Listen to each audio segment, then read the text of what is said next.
bigomba tweet imwe gusa kugira ngo isi yose igwe mu gatangaro ijye ku murongo.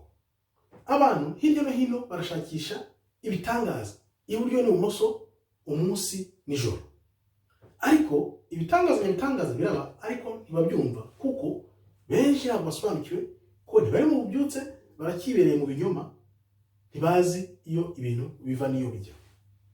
Mu minsi ishize twabonye tweet Kari Evelyn yakoze, yafashe isi yose, yatweretse ko ku Mana ya myaka 1000 bavuga ingana n'umunsi umwe, ibinyoma byose twabeshe imyaka 1000 byasabye umunsi umwe, tweet imwe kugira ngo binyomozwe. Niyo mpamvu wabonye ko abantu bose bahise bakwira imishwaro, batangira kubona ko hari kibaye kitari gisanzwe. Icyo kibaye kitari gisanzwe ari iki? Ni bya bitangaza abantu bose bashakisha batabona byabaye.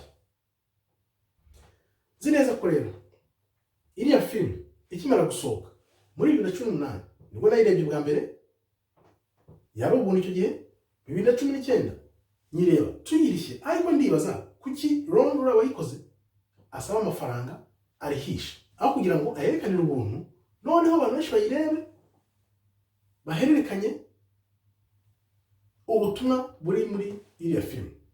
Ariko mu minsi mike nibwo namenye ko burya gushyiraho igiciro n'ikiguzi kuri iriya film byari kwiha agaciro kugira ngo ibyabaye mu minsi mike ishize bibe, kuko byari gushaka kw'Imana.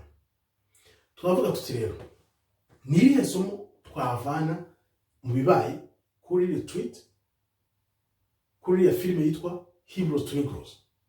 Ikintu cya mbere nuko nakwiye isomo ry'uko twaya twumva ko abahanuzi Imana yaberekaga ibintu n'ubwabo ntibabyumve.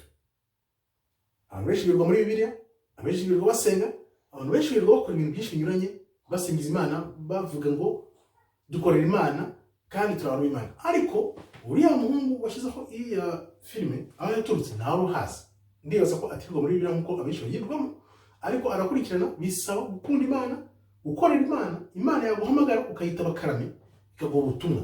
Buriya ni ubutumwa yahitishije bukomeye, ari byo somo twavamo tugira tuti ikinyoma twamenye ko gitinya ukuri, kuko abanyabinyoma urabona ukuntu bagira ngo babipfukirane, ariko byaranze kuko abantu bose babimenye, isi yose yarabimenye.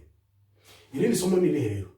Byanyeretse ko iyi si ntabwo iri hamwe, yaba ari abakurikiye ibinyoma n'abakurikiye ukuri ntibari hamwe, kuko iriya filime imaze imyaka 4 kuri Amazon, ariko uyu munsi nibwo wabonye ko giteye ikibazo nyuma y'imyaka 4.